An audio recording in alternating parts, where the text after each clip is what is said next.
Ustadz, saat ini saya sedang proses dengan seorang laki-laki yang belum mengenal sunnah Nabi SAW. Dari segi agama sudah cukup baik, akhlaknya baik, masing-masing kedua orang tua sudah saling ridho. Saya sudah istikharah, tetapi makin kesini makin dipermudah, Ustadz. Apakah sebaiknya memang saya lanjutkan saja, Ustadz, walaupun beliau belum mengenal sunnah, tetapi dari pemikiran beliau sangat terbuka untuk kajian, dan bagaimana nasihat terbaik untuk saya pribadi, Ustadz? Jazakallahu khairan, barakallahu fikum. Ya, terima kasih atas pertanyaan. Hadirin yang Allah muliakan, yang perlu kita ketahui bahwa sunnah itu bukan kelompok khusus. Sunnah itu bukan klaim, bukan perkumpulan tertentu, bukan sebuah kelompok eksklusif dan lain sebagainya. Tapi sebagaimana kata para ulama akidah, as-sunnah hiyal Islam, al-Islam huwa sunnah, atau al-Islam, as-sunnah hiyal Islam, wal-Islam huwa sunnah. Sunnah itu Islam, Islam itu sunnah, gitu loh. Karena yang dimaksud sunnah adalah konsep dan jalannya Rasulullah SAW. Apa jalan Rasulullah SAW? Ya Islam itu sendiri, hadirin. Itu aja. Semua orang yang berjalan di atas tuntunan Rasulullah SAW, jalannya Rasulullah SAW, maka dia dikatakan ahlu sunnah atau sudah sunnah, gitu. Terlepas dia klaim atau tidak, terlepas dia siapa, itu yang perlu diinikan. Jadi Islam itu sendiri, karena sunnah itu artinya konsep, metode, jalannya Rasulullah SAW. Makanya Nabi SAW mengatakan apa? Alaikum bisunnati. Dalam hadis Irbat itu, kalian harus mengikuti sunnahku. Maksudnya sunnahku, jalanku, konsepku, metodeku, jalannya. Dan itulah yang jalan ditempuh oleh para ulama-ulama kaum muslimin yang kita cintai, rahimahumullah. Itu poinnya. Jadi alaikum bisunnati itu wajib atas saya mengikuti sunnahku. Maksudnya apa? Jalanku. Dan jalannya Nabi itu Islam itu sendiri. Jadi apakah sudah selaras dengan sunnah Nabi atau belum, ya dicek aja. Apakah ia menjalankan Islam, gitu loh. Islam tanpa harus dikotak-kotaki dan seterusnya. Asal Islam yang murni aja. Kita kembali ke Islam yang diajarkan Rasulullah SAW. Disampaikan ke para sahabat radhiyallahu ta'ala anhum. Lalu para sahabat menyampaikan ke tabi'in. Lalu tabi'in menyampaikan ke tabi'ut tabi'in. Lalu seterusnya ada 4 imam madhab. Lalu seterusnya. Itulah Islam. Jadi itu poin. Terus poin yang berikutnya, dalam ilmu fikih, hadirin, ada istilah kafa'ah.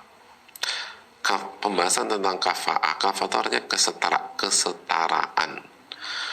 Masalah ini cukup panjang, kita nggak ingin masuk ke dalam itu secara detail. Mungkin suatu saat kalau kita bisa bahas tentang fikih pernikahan, di situ kita insya Allah akan bahas. Tapi intinya adalah salah satu poin yang dibahas dalam bab kafa'ah, bab kesetaraan, adalah kualitas agama laki-lakinya atau calon suami itu setara dengan calon istri atau lebih baik daripada calon istri. Itu poin. Jadi kualitas Islamnya atau kualitas beragamanya si suami itu minimum sama dengan istrinya atau lebih tinggi dari istri. Itu salah satu poin penting dalam bab kafa'ah. Apakah itu syarat sah pernikahan? Jawabannya enggak, selama dua-duanya sama-sama muslim dan muslimah. Tapi ulama menggariskan konsep ini agar pernikahan itu bisa lebih mudah mencapai sakinah mawaddah warahmah. Kenapa demikian? Karena suami itu akan berperan sebagai pemimpin. An-Nisa 34, Ar-rijalu qawwamuna 'alan nisa. Laki-laki itu pemimpin bagi wanita, suami pemimpin bagi istri.